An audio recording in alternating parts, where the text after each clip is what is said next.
I'm live. So this is like backstage pass type of thing. So before Kai comes on, I just wanted to show you guys what's going on behind the scenes here. So I'm having issues with the interweb, and this is going to be a live edited broadcast like they used to do in the 50s, the 60s. They probably still do it. But anyways, actually, who watches TV? So I'm just waiting for Kai here.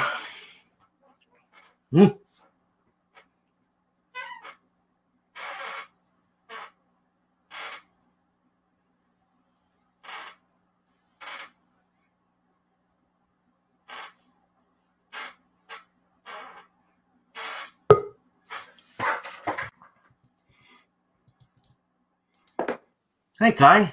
Hi. Did I do that right? Woo. Yeah, we're good. Are you hearing me well, internet thingy wingy? Oh, that's good. Okay, good. Yeah. You know what, Kai? What? This is going to be like a live edited thing. So anything I say that's ridiculous, I'm going to edit it out. Okay. But right now, give me a second. We're going to get some water because I have something. I got a frog. Hold on.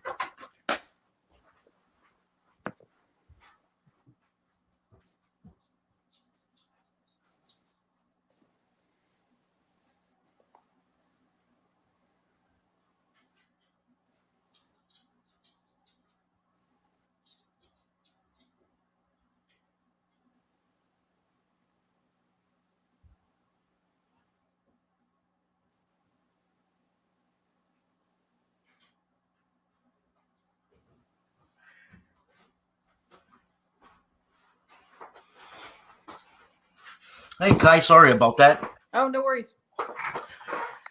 Hey, been a while, eh? Yeah. How you doing? Doing well. How about you?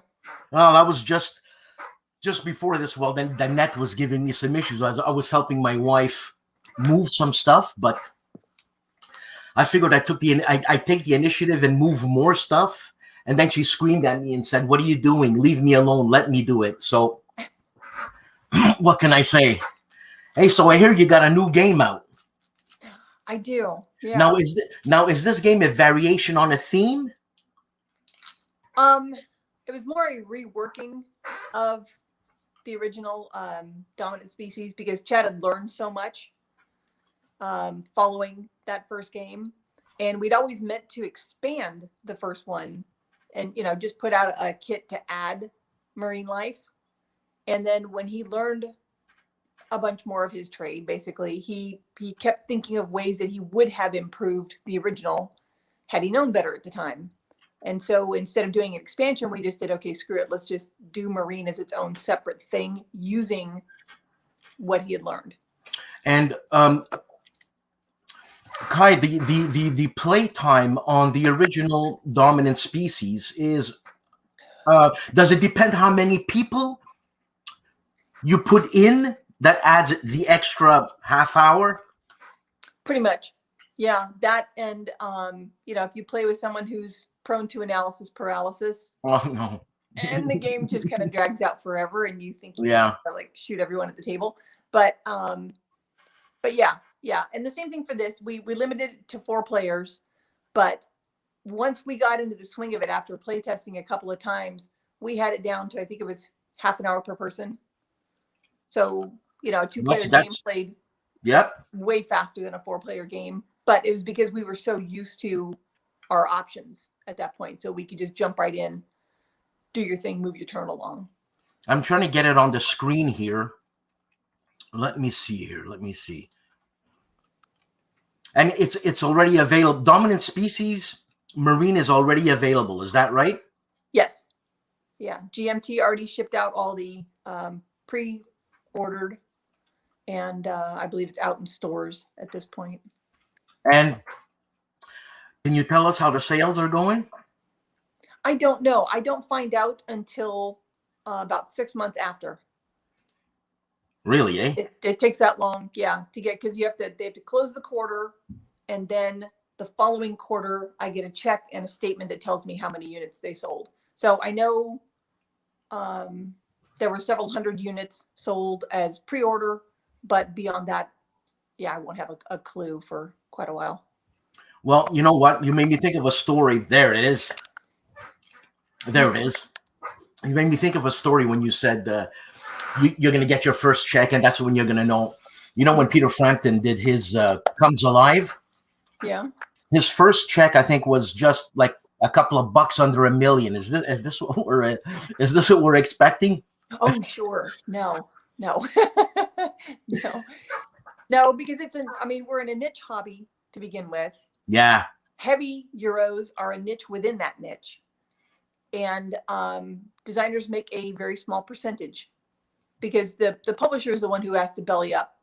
You know, they pay for the art, they pay for the production, they pay for basically everything material with the game. They pay for all that up front, so they get the lion's share of the profit, which I think is fair. Now, the subject, Kai, marine, could that have been applied? Could this game have been applied to anything else other than animals? You know what I'm trying to say? Could it have been about, I don't know, a war game, something? Yeah, no, I'm sure the same engine could be used for, you know, anything with multiple factions. You know, we had joked about in the original, we had joked about adding in what he called the Greys, the aliens, as a faction. But he figured everybody would just freak out and protest that, so he actually do it. But we had joked about it, and we had it in the first playtest at home just for fun. But you know, we'd always joked about, okay, well, we could take this into outer space. We could go fantasy with it. We could do any number of things with that same engine. But once he had explored an avenue like this, he was not interested in just continuing to repaste themes on top of something he'd already done. He had no interest in that. So every design for him was challenging himself to something new. So, I mean, that wasn't the fact with Combat Commander. That was designed as a series. Oh, that was designed with that in mind. Yes. Yeah. Okay. It was specifically designed for expansion because there is so much room in World War II history to begin Absolutely. with. And with both of us coming to it with a background in ASL, which is nothing but expansions on scenarios. Exactly. You know, we can went into that one with that mindset. And the same thing with fighting formations is that we had always intended to expand. But fighting formations, the first expansion, is there only one expansion to fighting formations? And was it? Yeah. Okay, and it was made by Ramon Faura. The design was taken. I mean, what I'm trying to say was that didn't someone take that on Chad's engine and make an expansion? There was because the first one was with the Großdeutschland. That's right. There was a Battles of Kharkov, I think it was. That's right. The first expansion. I don't remember the guy's name though. Right. I forget. I'm trying to look without getting out of eye shot, but I can't see it. Yeah, my game room's down the hall, so I'm not going to go. But yeah, my memory's for beans, and I don't remember the guy's name, unfortunately.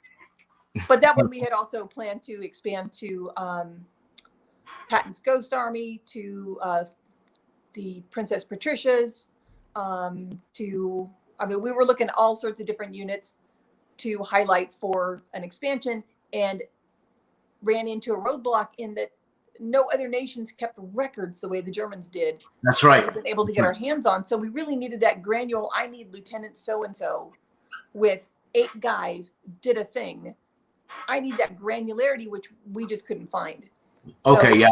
Expanding that series became problematic, and I still have 2 or 3 projects that are in the works for that, but it's rough going. Concerning fighting formations. Yeah. Yeah. Okay. But we're having to guesstimate so much information, and you know, nobody's really happy with that as an alternative to actual knowledge. Mm-hmm. No, I understand. And getting back to Dominant Species Marine, who did the art cover for that? The box cover was Eric Williams.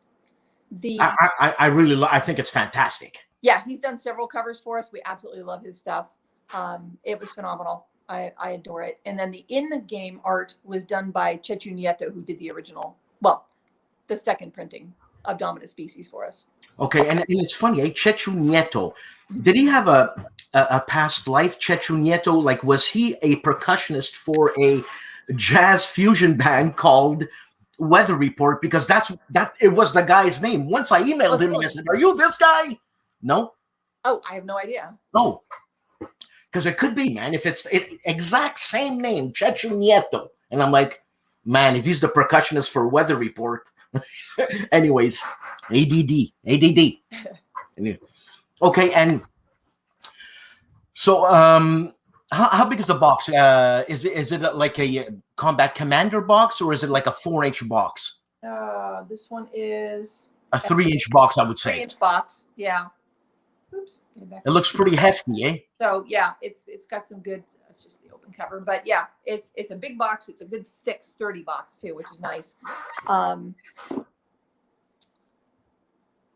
I actually busted mine out finally.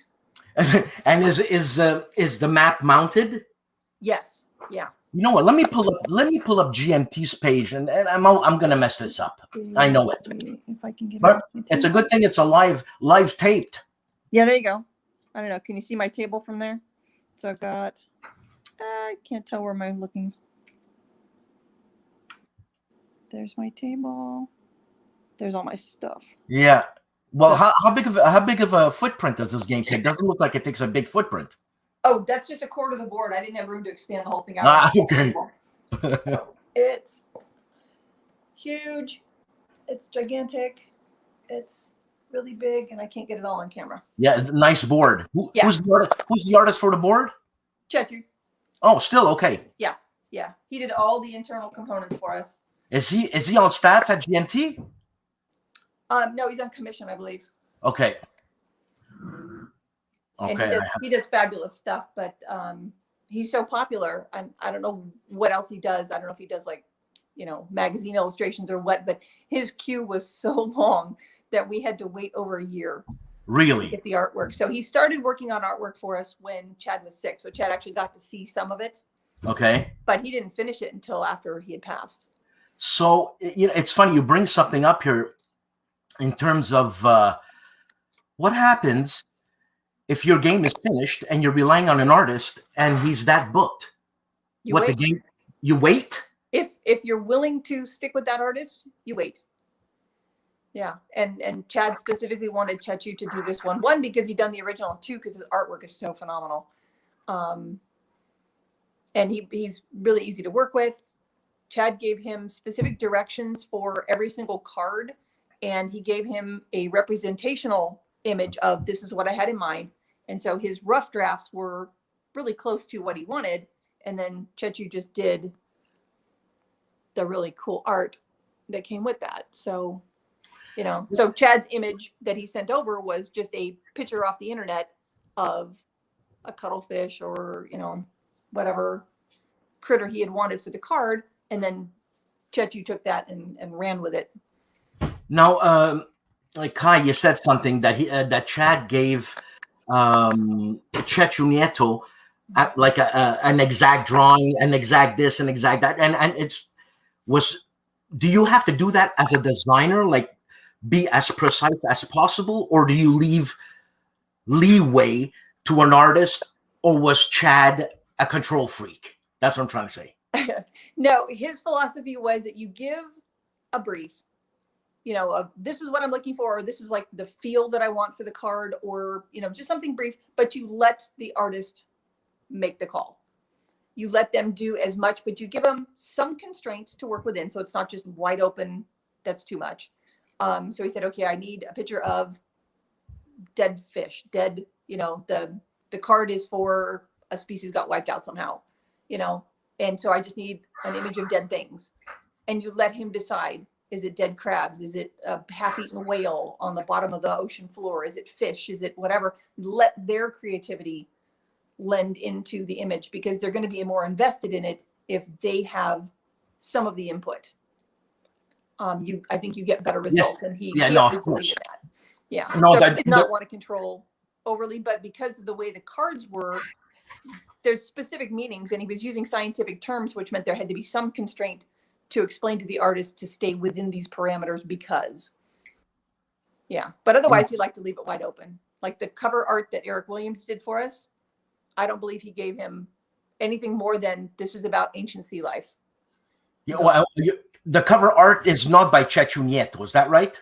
Correct. It was Eric Williams. Okay, and all the components, all the map, the player's aid, the chits, that's all Chechu Nieto. Yes. Oh, okay, that's cool.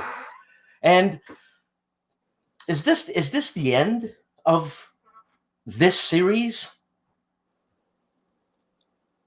Realistically, I would think so. I don't think I've got the design chops to carry it forward.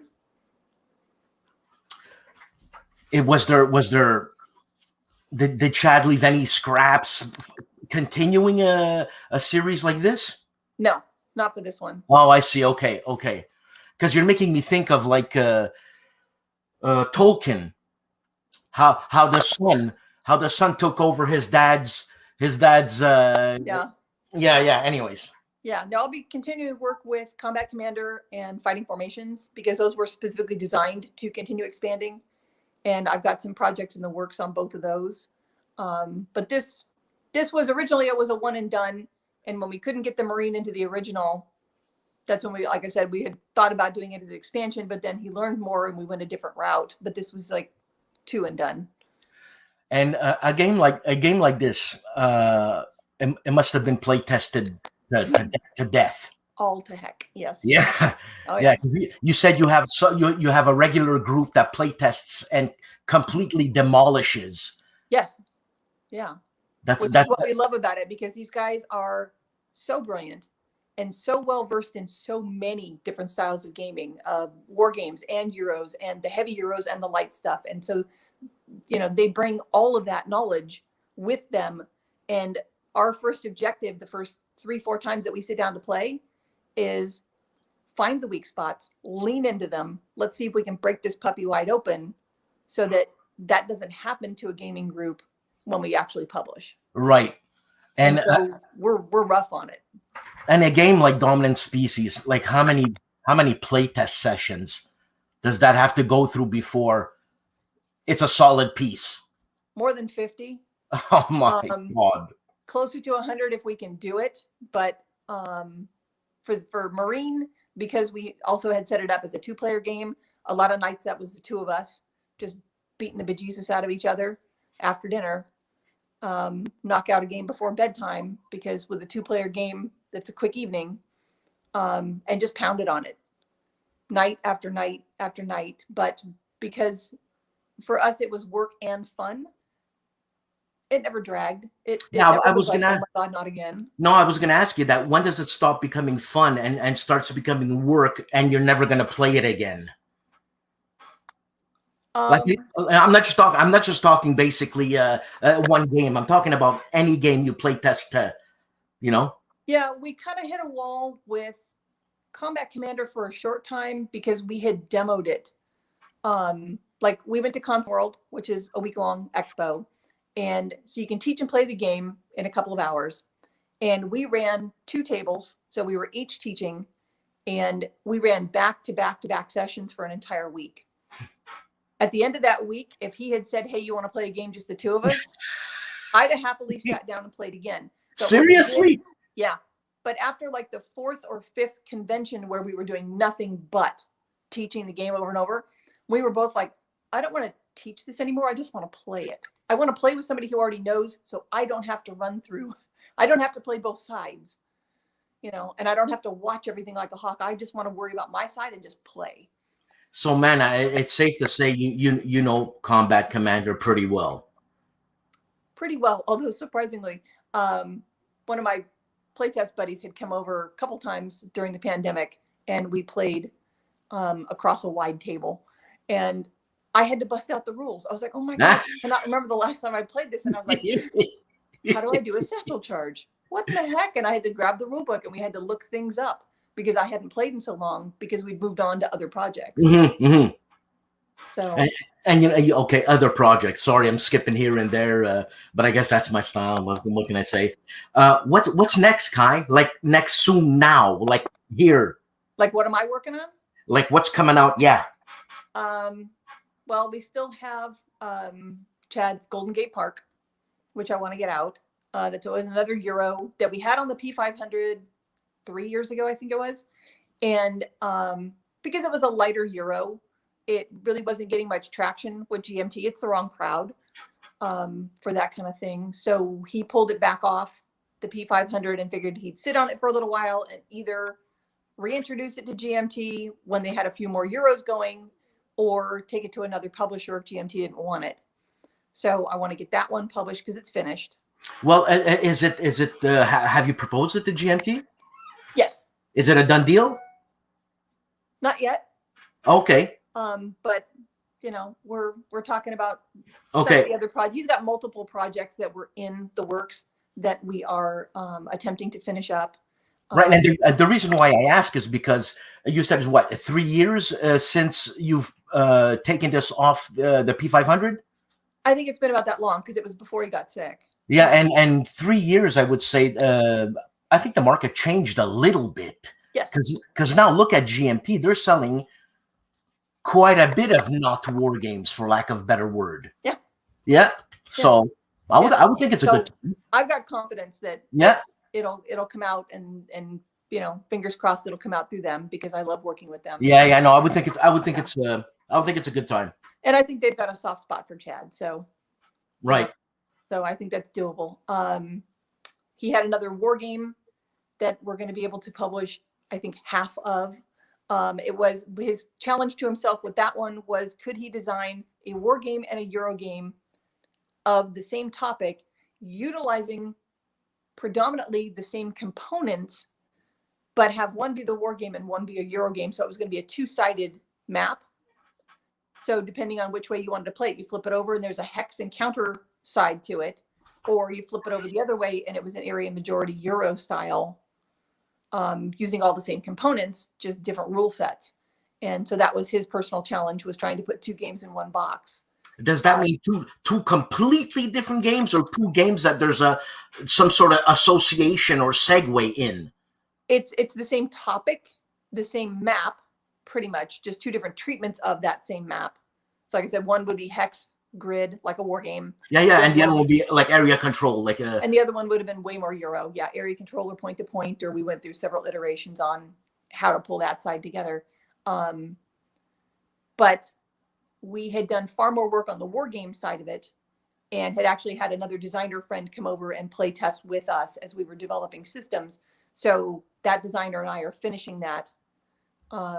And he's actually, I think we're to the point of creating the Vassal mod to do a little more, well, actually, no, because we've run the Vassal mod already, to do some more extensive play testing to make sure that the few things that the two of us had to create without Chad actually fit into that system and fill those gaps that he was still working on.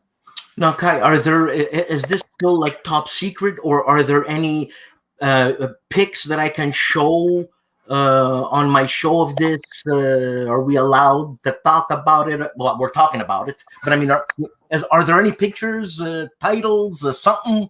Not yet, but soon. I know that's a tease, but yeah, no, we're gonna be making an announcement probably in the next month or so. Oh wow! If we're close. Who's we're again, Kai? Who you're saying we're? Who are we? It's myself and John Butterfield. Okay, and the announcement will be made. This is you kind of stunned me a bit here. Who will show this off to the world? Like, where am I going to see this? It's just we're pitching it to GMT. So we're hoping to get onto their P500.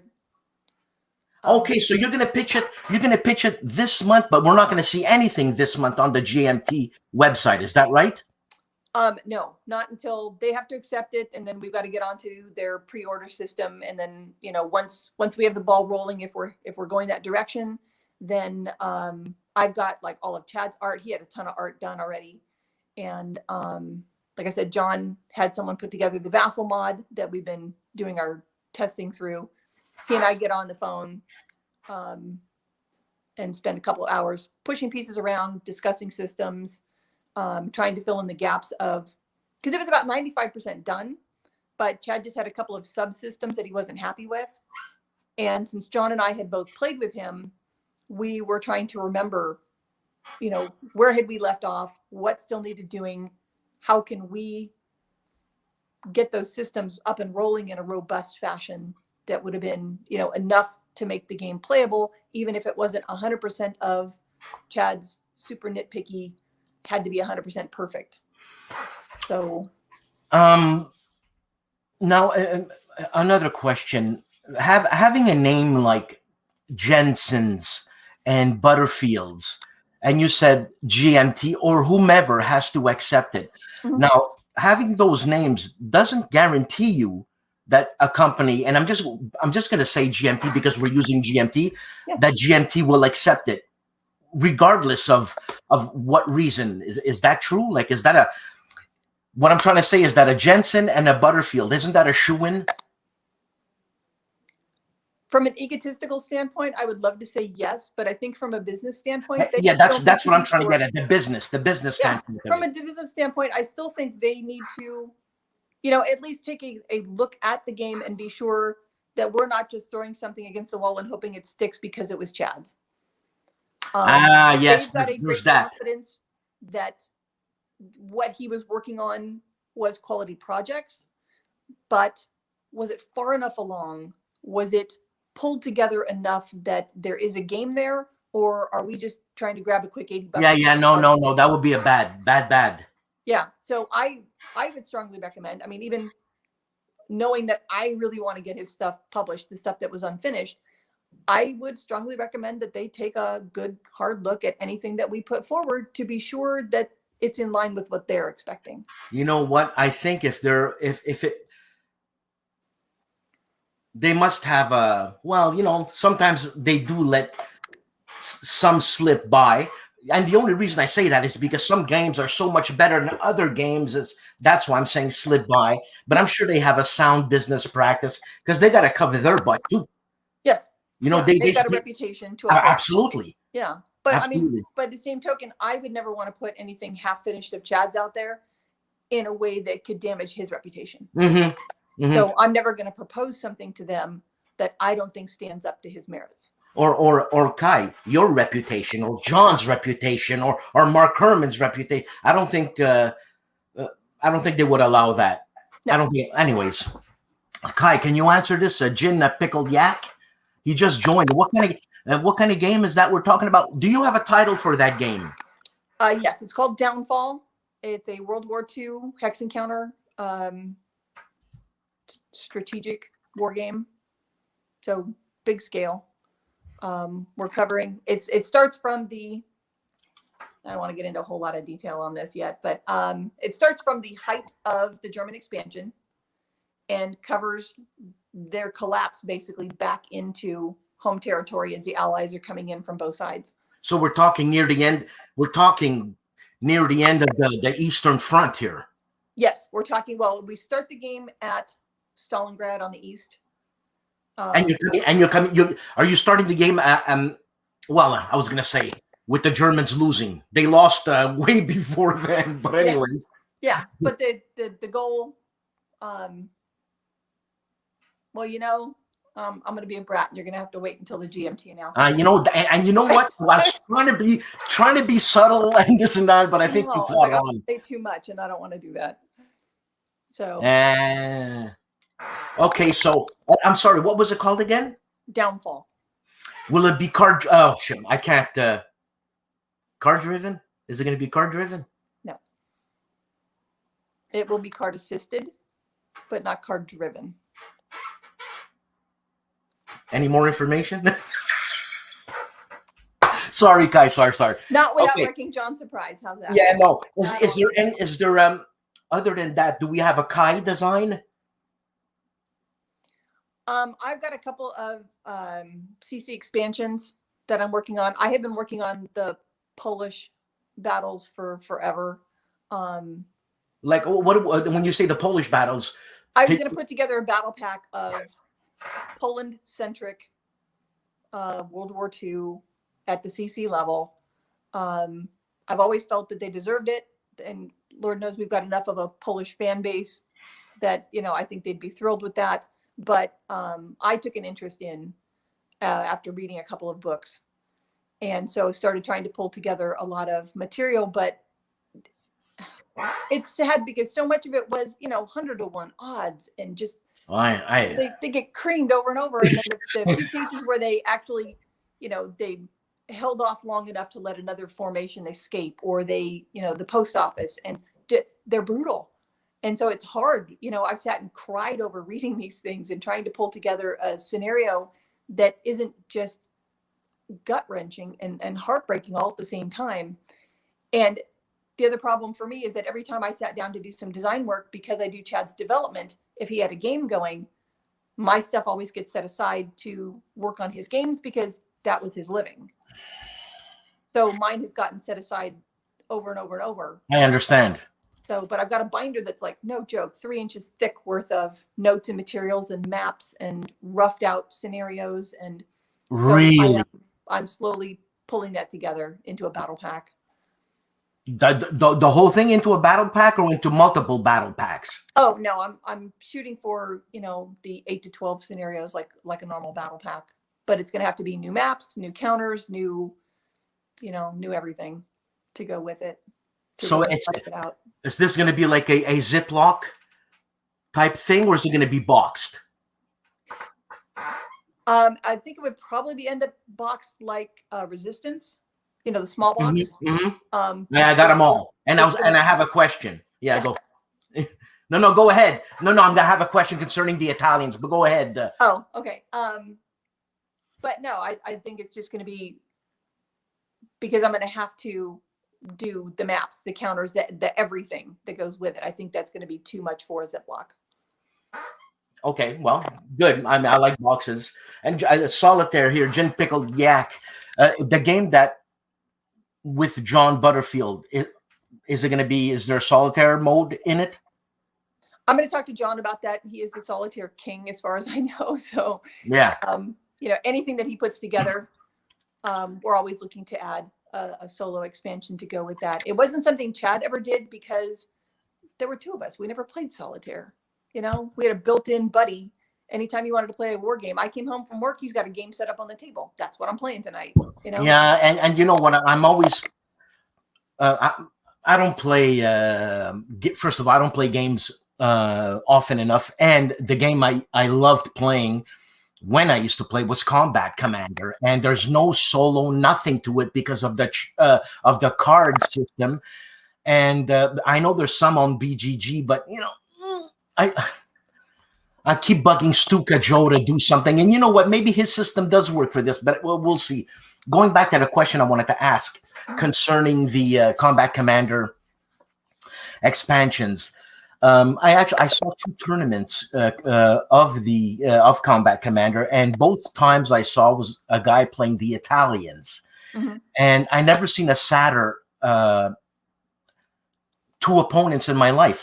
Both Italians. In different games, the guys who played the Italians were like getting shellacked. They're getting beaten. They had no cards. They couldn't move. It's like both. Why did you do an Italian? I know it's part of World War II, but my God, you can't win if you're Italian. You can't win. Not true. Chad was able to win as the Italians. Actually, all of us, the 4 of us play testing with the minors, have all pulled off wins as the Italians, or we wouldn't have put them out there. You're right. I know. I'm being have an unwinnable. There's no fun in that. I know. I'm being facetious. Yeah. Mr. Never Before Been to Europe. I asked him once if he had. I've forgotten if he said yeah or not. Do you know Wojennick TV? No. It's I've been following him. He does reviews. He's a Polish French guy. I think he's a Polish guy born in France, so he speaks French and Polish and English and probably Italian, Russian too, probably German, maybe some Dutch. Very cool. I could keep going. Anyways, I'm going to send you the link to that, and I don't know, because did you say you have a big Polish community around where you are? No, it's just that we had a lot of people from Poland reach out to Chad when the Mediterranean game came out, and they're like, oh my God, we love your game. How come there's not more Polish stuff? You need to make stuff for us. We're here, you know. And so just kind of touching base with him and saying, hey, you know, we're here. We like your work. We'd love to see something more towards our side of history, you know, because everybody does Germany, Russia, and Poland stuck in the middle and got plowed over as everybody headed. They were just like the crossroads of Europe. And they've got so much history and such a rich culture. And yet we just kind of bypass them every time when you're dealing with World War II stuff. And we both thought that was wrong. And one of the reasons that I was trying to pull together some of that material, because it is such a wealth of everything happened. Everything passed through there. Everything passed through Poland. So you've got so much opportunity to represent that history and their amazing resilience as a military group. You know, even though they got caught off guard, they got beat all to heck because they didn't have the populace like Russia did. You know, they couldn't just throw everybody into the army. Well, you said Russia. Well, Russia didn't quite help the Polish people in World War II. No. That's right. So, you know, or get up to the gates and, oh, we'll just stand here and see what happens to you. You know, it's like, it's a really brutal treatment. But I mean, in the face of that, they, you know, they always stood up with these, you know, so strong, so valiant defenses. Yep. You know, and even if it was one of those suicide missions where, okay, this unit is just going to have to stand and die to let these other 4 units get out, they did it. And they did it in brilliant fashion, but they don't ever seem to get the recognition for it. No, and it's funny because I'm in touch with Yarrow Andruszkiewicz from Phalanx Game, and he's Polish, and we talk about history like that, and he's blown away that there's not more exactly like you are. Like, I can't believe it. This happened, that happened, this happened, and even other people I'm in touch with. So I don't know how. If you need some of them contacts, I could, with pleasure, let you have them. These guys are a wealth of information. Oh, certainly. No, a wealth of information. I was teaching myself how to read Polish because of the maps that I was getting my hands on at one point. I can't speak it worth a damn, but I was learning to be able to read map, you know, legends and things like that. I had to. That's a difficult language. There's no Latin in it at all. No, but I've taken bits of German, French, Russian, and Japanese, and so and I love the sound of languages, and So what language served you well from the languages you just named? Russian, right? Served you well for Polish? A bit of Russian and a bit of German, actually, both. Really? And I don't know how much of either because I'm not fluent in either. Right. You know, I can't really hold a conversation, but I can read enough to get the gist of, you know, like I said, map legends and orders of battle and, you know, the stuff where I've got to pull information together for scenarios. A lot of the background material that I was able to find is all in foreign language and never translated because it's a small map of a field where a battle happened, and after the battle happened, nobody cared anymore. So nobody's gone through and translated it. So I had to do it myself. So I mean, that's what's next in Kai Jensen's design future is that Combat Commander. What are we going to call it? A expansion. Well, I guess an expansion. Battle pack. Yeah. And a battle pack. And do we have a name for it? No, right now it's just my Poland project. It's probably a good decade old at this point, and I'm just still pulling pieces together and pushing stuff around. And any commitment to a goal yet to that? I haven't put a deadline on it because I'm spending a lot of time writing rules. Like I just finished the first round of editing and rewriting for Pacific War, and my Word document came out at 98 pages. So that's going to be coming back around. Mark Herman is reading through it right now. And I had questions for him in the rules. He's going to have answers for me, and we're probably going to have to do a whole second pass. So I make sure that because those are projects that are on, you know, a pre-order. On the P500, yeah. Those are my priority. So my projects, the same as working with Chad, my projects get set aside. So. Gin pickled yak. What do you think about that? No greater ally. Oh, yeah. Yeah. I need to grab a notepad and write that down. There you go. Yep. And getting back to the P500, I remember when what's it called? The game that you were talking about, Mark Herman, the Pacific War. Pacific War. Mm-hmm. Okay, this is an old Victory Games game, Yes. right? Yeah. Okay, and this obviously a Mark Herman design. Yes. How solitaire friendly will that be, you think? I don't know. Okay, no, because I don't play a whole lot of solitaire. I'm actually I've only ever played, I think, one game solitaire was the Navajo Wars by Joel Toppin. Yeah. How was that experience? I enjoyed it. Okay. I was surprised. I was thinking, oh, this is going to be sad and lonely. I've never played a game no before, but I got engrossed in the game and in what was happening and learning the history because I don't have a background in Native American history.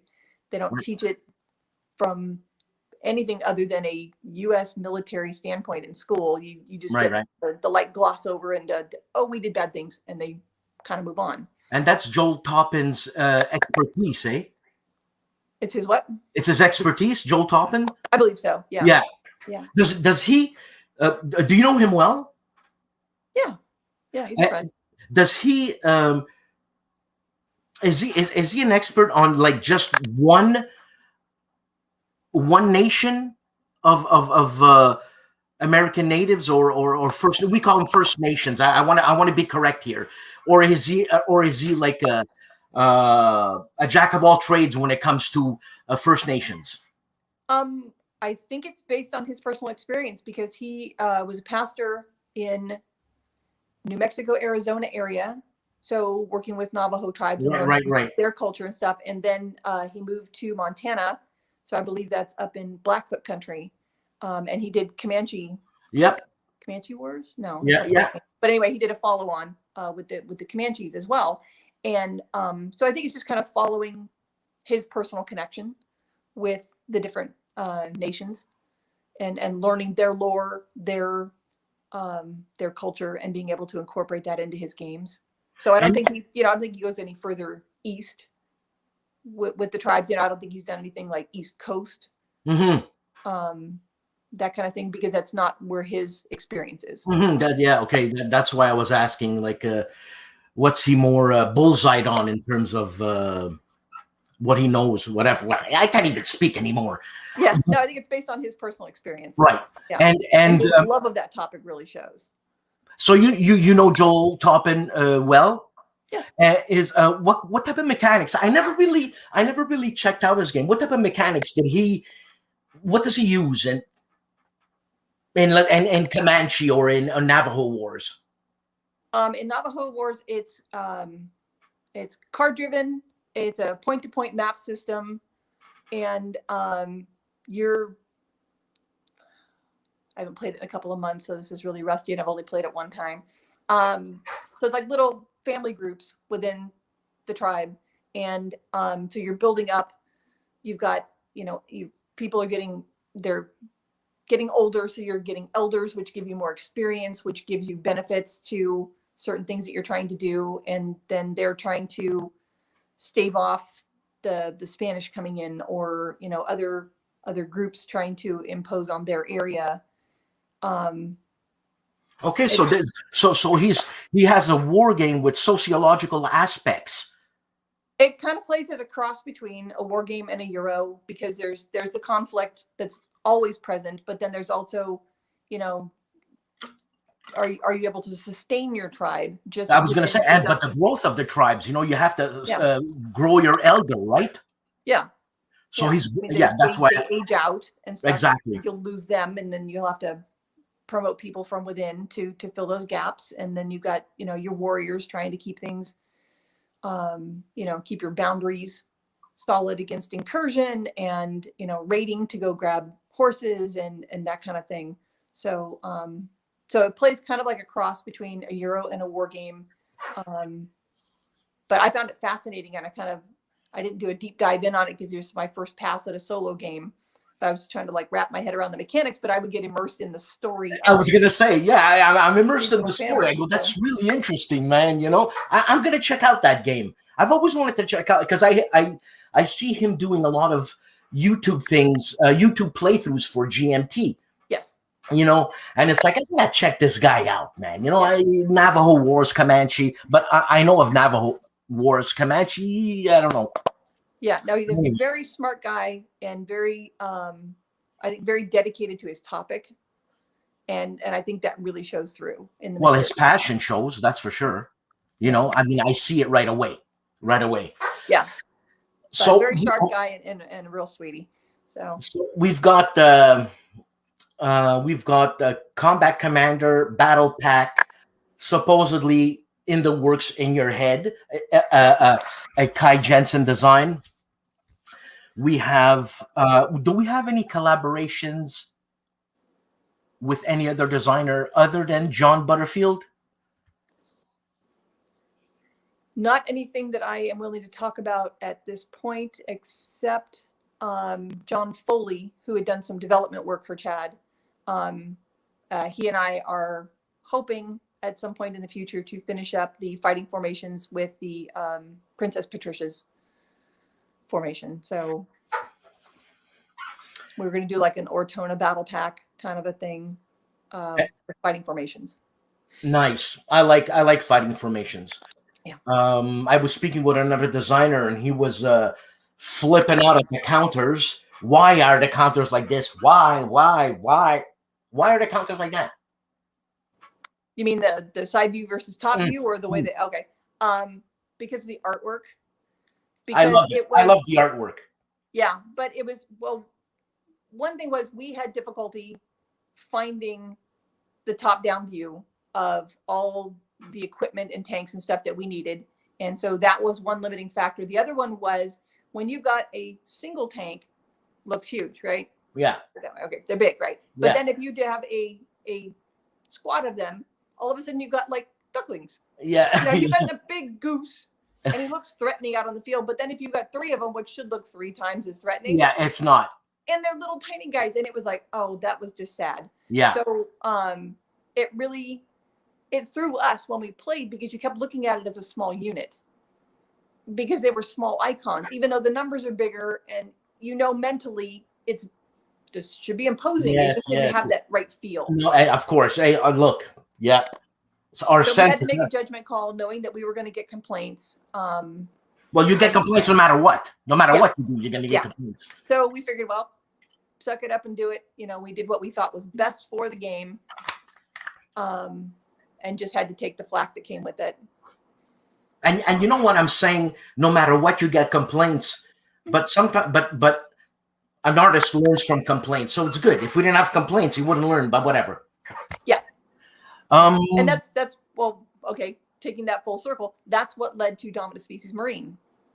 Well, yeah. Was the complaints about the original Dominant Species, about having to constantly calculate domination, having to keep track of and it was too mathy for some people, it was too long for some people, and having to pre-plan all of your term before you could then implement it, and having other people have an opportunity to screw with that before you could do your thing, was what led to a lot of the changes between the original and Marine, was in response to all those complaints. Now, that you're saying that system has been sharpened up. Is there going to be a simple battles of history type thing for Dominant Species? No, eh? No, I think Dominant Species is done. No, what I'm trying to say is that can you cut off some time in terms of playing Dominant Species, the first one with the Marine mechanics? I've had people ask about that on BGG. I don't have an interest in backporting it to the other one. I think the 2 games, they are what they are. They stand alone, and I don't see a need to merge one back into the other. Okay. Because they appeal to, and they were meant to, they appeal to 2 different play groups. Yes. Those folks who don't mind sitting down and playing 4 to 6 hours of a deep brain burner where you have to think your moves through, versus a little lighter, faster paced, just park your counter, do your thing. You know, they want that immediate gratification. They want to be able to see their plans in motion at the time that they're thinking about them. So it was designed for two totally different groups. So how was the feedback in conjunction to either game? Like, did you get more positive feedbacks? Which game had more positive feedbacks or more constructive criticism? Like, did you get any more constructive criticism with the Marine one? No, I'm surprised. We've had less response with Marine. And I thought because there was, I mean, Dominant Species, the original, that's his best-selling game by far, including his war games. Out of everything he's done, Dominant Species was his bestseller. And so we thought, given that it had that large of a base, we were kind of thinking that we might have a good-sized response to the second game. Now, for the people who enjoyed it but couldn't get it to the table often enough because their group won't commit to 4 hours, Marine is a faster-playing game that gives them the same feel. You know, so we thought it would have a crossover appeal in that way, and I'm not seeing it. Now, do you have the demographics, the stats on what type of people buy Dominant Species versus war games? I mean, is there a lot of war gamers buying Dominant Species? There are, surprisingly, because they say it's one of those, because you've had the opportunity to be as bloodthirsty as you want, as competitive as you want. You know, you can play it as a war game. You could also play it totally friendly as a Euro and never compete. It's totally your choice. And we ran that through playtesting where we were like, okay, let's see what happens with a game where competition is just not a thing. And we just like blocked it off and like, you cannot compete during this game. Let's see what that looks like. And then we've had some games where everybody was always competing every round, just to see what that was like. And they play as two totally separate games just within the original Dominant Species. Now, I'm sorry, I have Dominant Species, but I've never played it, and I'm trying so much to manipulate my spouse into trying to play, but she's a clinical director in a psychiatric institute, so she understands what manipulation is. But anyways, I digress. What was I going to say, Kai? Dominant Species. Oh, so in Dominant Species, you choose a faction. Is that right? Yes, you get an animal class. Yeah. Right. Now, if you choose, let's say you're having a friendly game because my girlfriend wants to have a cooperative type feeling when she plays the game, or non-confrontational. Yeah. Can I, in this game, be confrontational and then revert back to being nice and vice versa? Or once I start a war, I'm going in? Well, that's entirely up to you and your opponent. I mean, if you want to stand and trade blows, you can do that. If you want to just snipe, you know, take one opportunistic little, I really need to get in there, so I'm going to kill your guy, and then, okay, we're done. You can play it that way. It's totally within your control. No, that's cool. That's cool. Wow. Yeah. So if you got a group where you tend to shy away from direct conflict, don't compete. You know, just don't take that action. Not a problem. Your game will still be just fine. It's just you're going to end up affecting each other in different ways. Will it be just as fun? I guess that depends. That depends on the personality of the game. Depends on your group. Yeah. Yeah. Actually, I don't have a group. I'm a solo guy. Well, you could actually. Dominant Species Marine is available on Tabletop Simulator through Steam. I came out wrong. I got Steam in there. So Tabletop Simulator through Steam, and it's free, and we included the rule book. So everything you need to play is right there on TTS, and it's free. It's free. Yeah. I want the game to get played. It was meant to get played. So, and why is it free? Because why not? The people who are likely to buy a board game will buy the board game, whether they have it on Steam or not. If they are the kind of person who will only ever play it online, they were never going to buy the board game. You're right. I understand. But the thing is, the game was designed to be played, so get it out there and let people play it. But isn't that like a conflict of interest for GMP for it to be free and for it to be sold? Well, I mean, it's in two different. I did talk to GMT before we made that decision. No, I understand, of course. To make sure they were cool with it. But, No, of course. But I mean, I don't think so, because it didn't cost anything monetarily. It cost the time and expertise of the guys who put the mod together for me. And they were fabulous to do it, and I gave them access to our professional artwork to do that.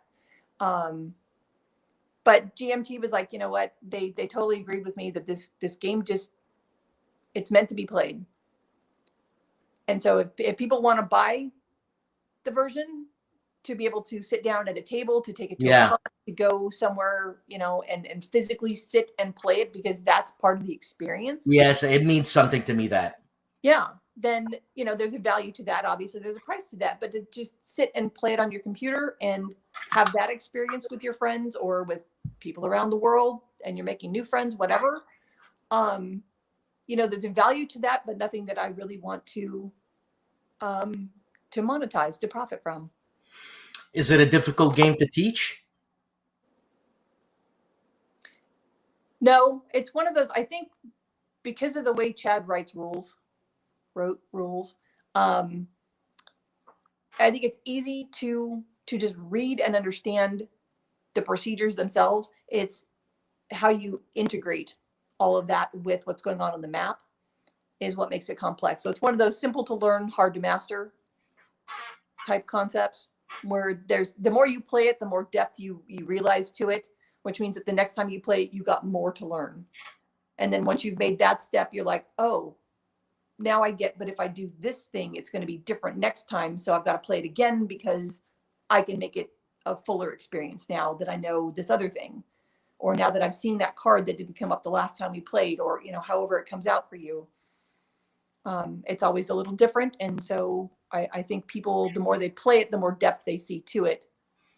And it just kind of self-perpetuates. Dominant Species, the first one, there was a card game also, right? There was, and we always regretted calling it Dominant Species, but GMT thought at the time that the tie-in would help it. I think the tie-in hurt it, because the game stood well on its own, and people had an expectation of it because of the name. Yes. They thought they were getting a card version of Dominant Species. And that's what I thought. That's what I'm thinking. Yeah. Right. And it was a completely different game. We called it Survival, I think. And Chad let himself get talked into the name change, which we regretted as soon as the game came out. But it was one of those live and learn things. Yeah, I thought from a marketing standpoint, there would be, you know, some value to that, but I think it actually hurt the game. It's still for sale, right? It is. It is. And I still think it's a great little game, but it's got nothing to do with Dominant Species. It's a 2-player game? No, it's multi. I think I don't remember. I think it goes up to 4. How long is the gameplay on that game again? Oh, less than an hour, I think. Oh man, okay. I haven't played that one in a long time, but it's a quick little. It's one of those knife fight in a phone booth kind of. It's over quick. Oh, okay. You know, you just play a couple of rounds of, and then that's it. And it was supposed to be called Survival, eh? Yeah, it was gonna be Survival of the Fittest, but yeah. Well, Kai, what time is it at your place? A little after 9. And right now it's 12 here. How's the weather there in California? We're shooting for 85 and sunny. 85, eh? Yeah, so it's about 30 for you. Yeah, it's too warm for me. And is it dry weather or is it humid? No, dry. No, it's really pleasant. But no, we started this morning at about, let's see, by your standards, it'd be about 8 degrees. And so I'm still bundled up in a sweatshirt, but we'll be up to 30 by afternoon.